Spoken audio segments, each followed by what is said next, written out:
मुंबई महानगरपालिकेचा अर्थसंकल्प हजारो कोटी रुपयाचा असला तरी नगरसेवकांचं मानधन गेल्या 4 महिन्यापासून रखडल्याची बाब समोर आली आहे। कार्यरत असलेल्या नगरसेवकांना अद्याप मानधन मिळालेलं नाहीये, त्यामुळे नगरसेवकांमध्ये नाराजीचं वातावरण निर्माण झालंय। एका बाजूला विकास कामांसाठी मोठ्या निधींची घोषणा केली जात असताना दुसऱ्या बाजूला लोकप्रतिनिधीचं मानधन थकीत राहिल्याने प्रशासनाच्या कार्यपद्धतीवर प्रश्नचिन्ह उपस्थित राहिलं आहे।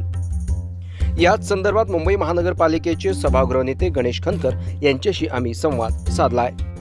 नाही, असं आहे, आम्हाला एका महिन्याचं मानधन मिळालं आणि 4 महिन्याचं मानधन लवकरच आमच्या खात्यावरती जमा होईल असं त्यांनी सांगितलं की एक टेक्निकल इश्यू होता, तो इश्यू सॉल्व्ह झाला आणि त्यांनी टेस्टिंग करत असताना 1 महिन्याचं मानधन देऊन सगळ्यांना ते सिस्टम बसतंय का त्यांनी त्याची माहिती घेतली आणि मला असं वाटतं या आठवड्याभरात उरलेल्या 4ही महिन्याचं मानधन हे आमच्या खात्यावर जमा होईल अशी अपेक्षा आहे। काही नगरसेवकाचं असंही मत आहे की अतिशय कमी मानधन मुंबई महानगरपालिकेच्या नगरसेवकाला मिळते, त्यामध्ये वाढ करण्यात यावी। तुम्हाला काय वाटते, प्रशासन म्हणून मुंबई महानगरपालिका तुमच्याकडे आहे, त्याच्यामध्ये वाढ करण्यात येईल असं वाटतं?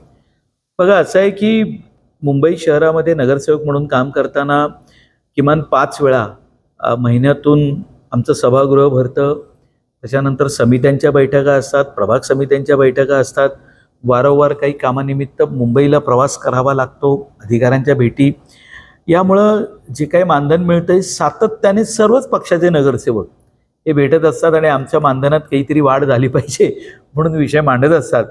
सद्यस्थितीत मानधनात वाढ करावं असं काही प्रस्ताव नाही आहे, परंतु याची वाढ करावी असं सगळेच नगरसेवक म्हणत असतात आणि देताना त्यांचाही तर्क आहे की साहेब, मुंबई महापालिकेच्या शिपायापेक्षा आमचा पगार कमी आहे। तर हा एक गमतीचा भाग सोडला तर प्रत्येकाची अपेक्षा आहे की खरंच यामध्ये मानधनात वाढ केली तर बरं होईल असं सगळ्यांना वाटतं। ही भूमिका आहे सगळ्यांची। नेमकं मानधन का रखडलं आहे याबाबत पालिका प्रशासनाकडून अद्याप कोणतीही भूमिका स्पष्ट करण्यात आली नाही आहे। यासारख्या अन्य बातम्या बघण्यासाठी तुम्ही आमच्या चॅनलला लाईक करा, शेअर करा, सबस्क्राईब करा। धन्यवाद।